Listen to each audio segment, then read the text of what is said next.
il reste court. Nous sommes en pleine période de solde et si on en profitait pour réfléchir au contenu de nos garde-robes. Des vêtements bien souvent produits en Asie, dans des conditions souvent douteuses pour une qualité pas toujours évidente. Alors aujourd'hui, une jeune chef d'entreprise liégeoise propose de révolutionner tout ça. C'est une belge histoire et c'est signé Fiona Collienne. C'est l'histoire d'une jeune entrepreneur qui n'a pas froid aux yeux. Une liégeoise qui a décidé de bousculer l'industrie de la mode. Consommer nos vêtements autrement, c'est son obsession. Qui les fabrique? Dans quels ateliers? Elle veut remettre des noms et des visages sur toutes ses petites mains. Voici Stéphanie, 30 ans. Et voici ma belge histoire. L'industrie textile aujourd'hui, c'est surtout ça. Des piles de vêtements venus d'Asie, des tonnes de textiles presque jetables, des vêtements à prix cassés qui bien souvent ne passent pas les saisons. Cette industrie de la mode-là, c'est ce que veut combattre aujourd'hui Stéphanie. Son métier, proposer des vêtements durables, éthiques, solides, mais malgré tout parfaitement dans l'air du temps. Elle nous emmène dans ses bureaux ou avec ses collègues. Elle attend une livraison importante. Parfait. C'est un grand moment. On reçoit enfin notre collection hiver qui vient d'Italie, tout droit d'Italie, qui a tardé à venir à cause de la période des fêtes. Et puis comme c'est un tout petit atelier, forcément, ça prend du temps. Dans ces gros cartons, il y a donc des vêtements européens. 500 pièces qui ont voyagé depuis l'Italie. 500 pièces, c'est peu. Une goutte d'eau dans le monde de la mode, mais un vrai trésor pour Stéphanie.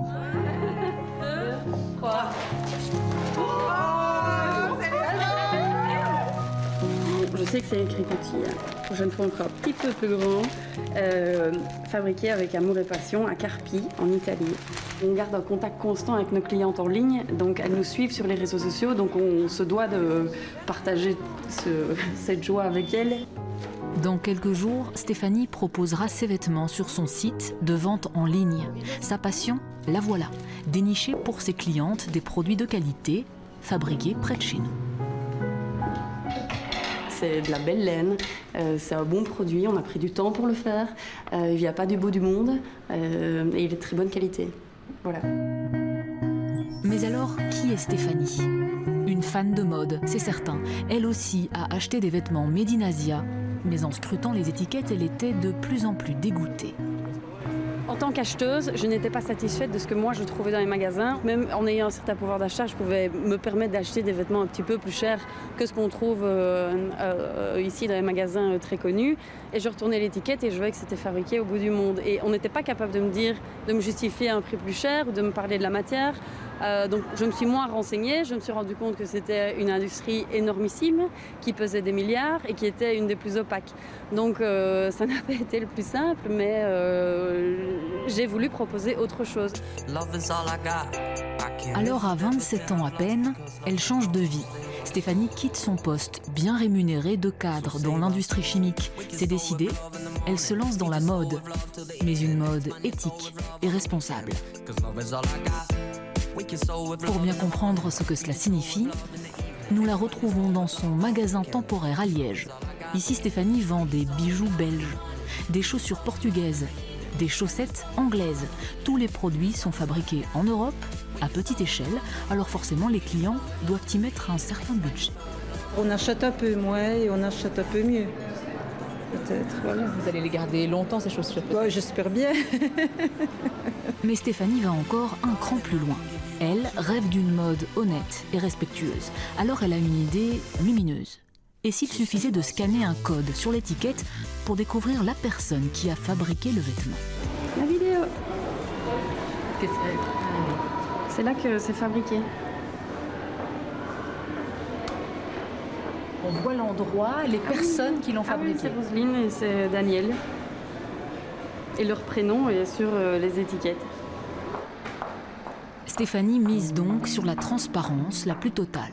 Elle se rend en personne dans les ateliers de fabrication, comme ici, chez Delphine Quirin, une créatrice liégeoise de bonnets et de chapeaux. Chacun son boulot. Delphine tricote, Stéphanie, elle, filme et photographie celles et ceux qui travaillent généralement dans l'ombre. Je crois qu'on a oublié avec avec le temps, comme je disais, qu'un objet est fabriqué par quelqu'un quelque part, d'une certaine manière, et que ce soit ici ou comme on l'imagine dans des énormes usines au bout du monde, ça reste... Il faut quand même... il faut du fil, il faut de la laine, il faut quelqu'un pour le faire. Et je trouve qu'on a perdu ce côté, on achète, on jette, on met, on se pose pas spécialement la question. C'est bien dans l'air du temps, on a un peu plus, les gens ont de plus en plus envie de savoir d'où viennent réellement les choses. C'est pas complètement atypique, je crois que c'est vraiment une prise de conscience et que les gens ont envie de, voilà, un petit peu d'évoluer vers quelque chose de différent. Et voilà comment un bonnet, fabriqué ici, conserve une certaine âme sur une table de magasin. C'est donc l'histoire d'une Belge qui rêve d'une mode plus humaine.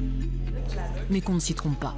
Ce n'est pas parce qu'elle travaille avec de petits fabricants que Stéphanie a de petites ambitions. Des fois, elle nous dit que dans 3 ans, elle va racheter H&M et Zara. Ça nous fait rire, mais en fait, ça nous porte.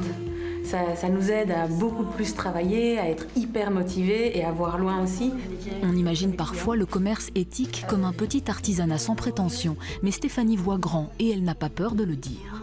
Mon ambition, c'est de créer un très grand Made in More qui emploie des centaines de personnes, qui fait vivre des milliers de producteurs, qui fait énormément de chiffre d'affaires, et j'en suis fière, parce que plus on fait du chiffre d'affaires, plus ça veut dire qu'il y a eu des producteurs qui ont fabriqué, produit localement, et que ça a fait tourner une économie juste, avec un prix juste, avec des matières justes, avec un système qui tourne juste.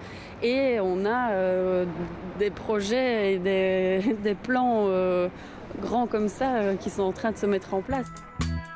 Alors, la liégeoise parviendra-t-elle à changer les mentalités? Pas simple, mais 1200 clientes ont déjà été séduites et elle ne lâchera pas. Elle a encore beaucoup d'ateliers à visiter dans toute l'Europe avec toujours la même philosophie. Pour moi, la cohérence dans tout ce qu'on fait, tout ce qu'on propose, c'est d'être transparent pour le consommateur. Sinon, ça n'a pas de sens. C'était Stéphanie, un petit poussé de la mode, mais qui a de l'appétit et qui entend bien se faire une place au soleil dans cette grande industrie.